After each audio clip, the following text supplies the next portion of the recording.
আর এই যে অ্যাঞ্জেল, আমি কে? এইটা আমার বোন, হারিয়ে যাওয়া জিগরি দোস্ত। হ্যাঁ জিগরি দোস্ত। আর এটা আমাদের আস্তে আস্তে। তো এদিকে কম্বলের মধ্যে শুয়ে আছে, আর হঠাৎ করে ফোন আসলো যে আমাকে কোথাও বেরোতে হবে। তো কোথায় যাবো ভালো লাগছে না, কিন্তু কিছু করার নেই, আমাকে এখন যেতে হবে। তো চলো রেডি হয়ে নিয়েছি আর তারপরে রেডি হয়ে গেছি। আর এই যে মেয়েও হয়ে গেছে রেডি, মেয়ে গেছিল টিউশনে, তো টিউশন থেকে চলে গেছে। আর কোথায় যাচ্ছে সেটা অবশ্যই তোমাদেরকে জানাবো। এর জন্য গেছে, বাইরে প্রচুর ঠান্ডা। আর এখন হচ্ছে বাজে 6:30, আর আমি এখন বেরোচ্ছি বাড়ির থেকে। তো আসতে একটু লেট হবে, তার জন্য এই যে এই ড্রেসটা পরে নিয়েছি। আর আজকে যাচ্ছে একটা বার্থডে পার্টিতে, তো আমরা দুজন মিলে বেরিয়ে যাচ্ছি। তা তো কোথায় যাচ্ছি অবশ্যই তোমাদেরকে দেখাবো বললাম।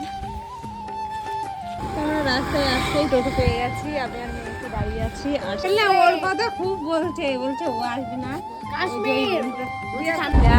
দিবি। আমি বলছি কি?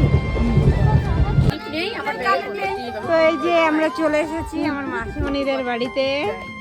আর এইটা আরেকটা মাসি, এত বড় ফটো। এদিকে চলছে সেই লেভেলের হাসি, কারণ কি জিনিস দেওয়া হবে এখনো বুঝে পাওয়া যাচ্ছে না। আর সেই যে কিছুটা পরে নেহা এটা কর, সোয়েটারটা পরে আর তো ড্রেসটা ভালোই তো লাগছে। সবই চলে গেছে। দেখি হলো আবার আজকে আবার পিঠে হচ্ছে এখানটায়, সেই ভাইরাল ভাপা পিঠে।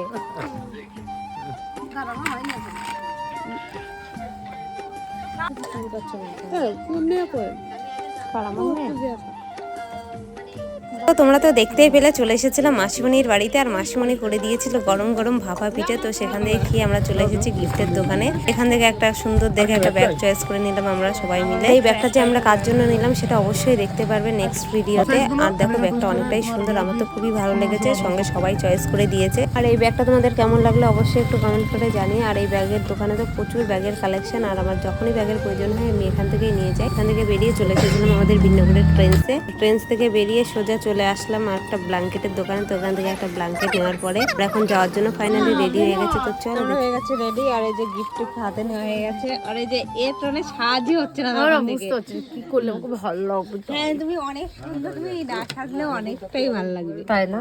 ভালোই তো পটাতে পারো। ওরে বাবা, যে সুন্দরীকে সুন্দর বললে পরে খারাপ চলো লাগে। চলো চলো তো চলো চল চল, ফোন নিবি?